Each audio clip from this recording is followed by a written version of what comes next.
Cara, o que aconteceu aqui? Que aconteceu aqui? Na minha opinião, tirou o brilho do Mundial. O Meregali, que veio surpreendendo demais nas lutas, chegou na final tanto da categoria quanto do absoluto, me mostra o dedo do meio e é desclassificado do evento. Terceira vez seguida que a gente não tem a final do absoluto no Mundial. Então fique comigo para você saber mais sobre isso.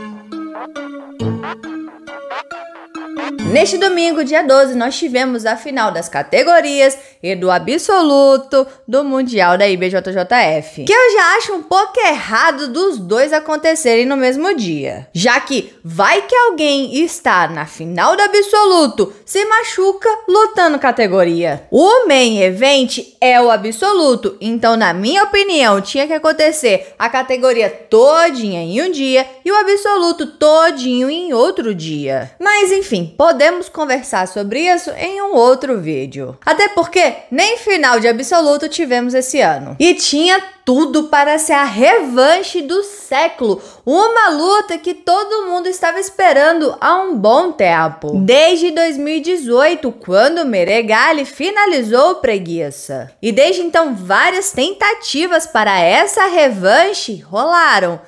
Mas cada hora aparecia um empecilho para isso não acontecer. Até que chegou o grande dia. Final do absoluto, Felipe Preguiça contra Nicolas Meregali. A galera, é hoje que a gente vai ter essa revanche. Não é. E aconteceu da pior maneira possível. Porque pelo jeito, essa luta não vai acontecer. O Felipe Preguiça aposentou do kimono. Mas isso eu explico melhor em outro vídeo. Nesse aqui eu vou contar para vocês o porquê da gente não ter tido essa final do absoluto, essa revanche entre os dois. O que rolou? No sábado, o Meregali venceu as suas lutas normalmente, se classificando para a grande final do absoluto que aconteceria até então no domingo. Só que também no domingo aconteceram as lutas das categorias. E o Meregali estava indo muito bem. Ele fez as quartas contra o Cyborg. Uma luta que todo mundo queria ver. Uma outra revanche. E o Meregali fez exatamente o que ele fez no último confronto que eles tiveram, que foi no 3CG. Ele puxou para a guarda, usou aquela raspagem dele, dominou as pegadas e encaixou o Loop Choke. Inclusive o Cyborg deu uma leve cochilada, mas ele recobrou a consciência, então tudo bem. Aí o Meregali foi para a semi, que era contra o Vitor Hugo, que foi onde tudo aconteceu. O Meregali novamente lutou muito bem e surpreendeu a todos que não imaginavam que ele estava com um bom ritmo de competição. A luta estava 0-0, mas o Meregali estava à frente por 2 vantagens de diferença. Aí que aconteceu que ninguém esperava.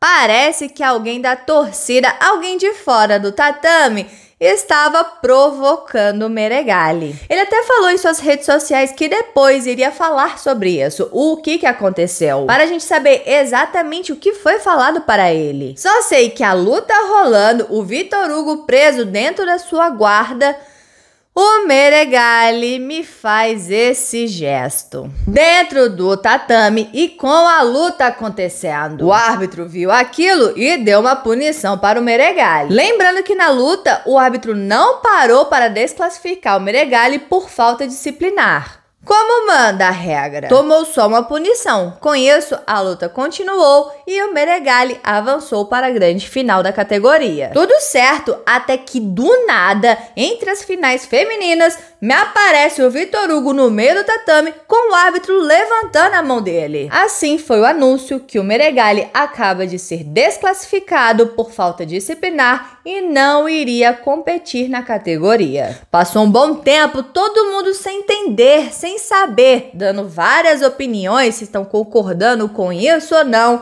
e preocupados com o absoluto. Mas aquela expectativa para o absoluto não cair, porque todo mundo queria essa final, todo mundo queria essa revanche. Não deu outra. Logo no site, eles atualizaram que o Felipe Preguiça ficou em primeiro lugar, o segundo lugar ficou sem ninguém e o terceiro ficou para o Felipe Andrew e o Kainan Duarte. Afinal, o Meregali foi desclassificado, recebendo a derrota na categoria e a desclassificação no absoluto, podendo também receber uma punição de ficar afastado por um tempo das competições da IBJJF.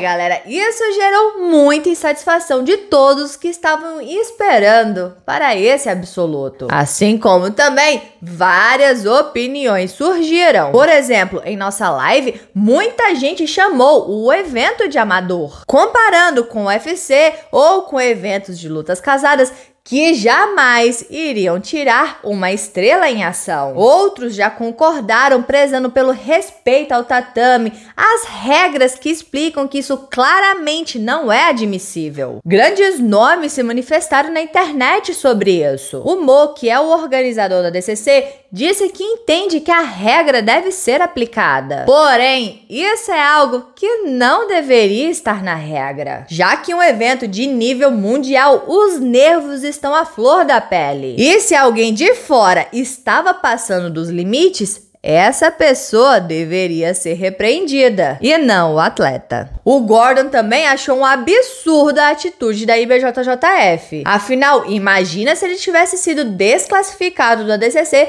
por ter feito o mesmo gesto após vencer o Double Gold. Já o Xande Ribeiro postou em seus stories o seguinte: pra você que está falando, foi só o dedo do meio, quero ver quando o seu filho disser isso pra você. Galera, complicado isso, né? Bom, a gente até conversou na live que tudo isso depende do que o jiu-jitsu quer se tornar. Qual caminho é mais interessante? Se é manter todas as raízes, seguir o caminho da arte, assim como o judô ou outros esportes olímpicos. Neste caso, a regra deve continuar e ser implacável. Que na verdade, a luta nem deveria ter continuado. A regra teria que ser aplicada no momento do ato. Ou se o jiu-jitsu quer seguir o caminho do entretenimento e se aproximar dos eventos como MMA e boxe profissional, onde o público é o mais importante e os atletas se tornam estrelas com mais liberdade. E as punições são mais voltadas para multas, evitando ao máximo de desclassificar o atleta e sim manter o show vivo. Lembrando que o formato de pay-per-view que eles adotaram se parece mais com este cenário, já que é fechado e não acessível ao grande público. Agora eles decidem. Os dois cenários têm lados positivos e negativos. Então, é sua vez. Eu quero saber a sua opinião. A IBJJF fez certo e a regra é clara? O jiu-jitsu deve manter as raízes ou abraçar o show?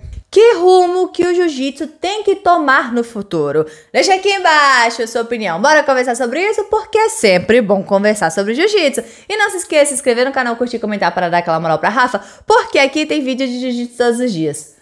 Todos os dias. Então valeu, galera. Ficamos por aqui. Tchau, obrigado. Tudo de bom. Separei esses dois videozinhos aqui pra você. Se você não assistiu nenhum, escolhe aí. Vai, eu recomendo.